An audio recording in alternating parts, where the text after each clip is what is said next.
Yan na. So yung mga idol, meron tayong parcel dito yung yung storage yung storage food na ready.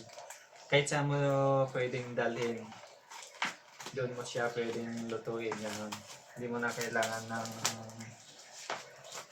mga pagsasaingan, ganyan.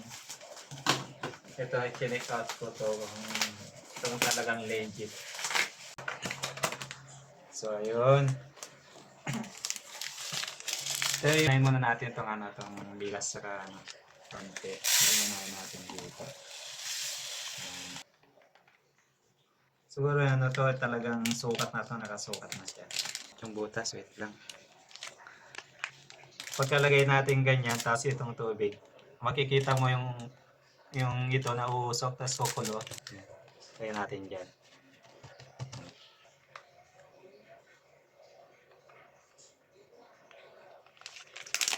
Yun o, di ba? Yun na siya o. Di ba? Yan, ayan, lagay na natin to.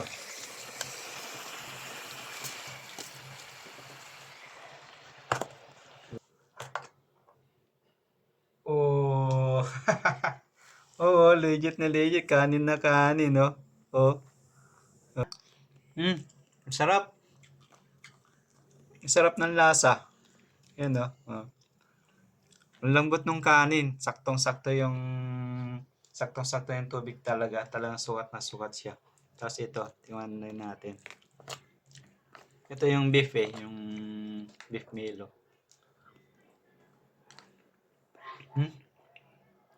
Sarap. Parang lang din siya, parang kaldereta. Kalderetang baka. Kanin, ang sarap talaga. So, pag gusto mo rin to, pag lagi kayong nag-outing, naglalakad, may pinupuntahan, kahit saan, pwede yung dalhin to. Ay, hindi ka na magluluto kung nasa gubat-gubat ka, kung walang mga restaurant, di ba? Kung saan ka pa, check out na.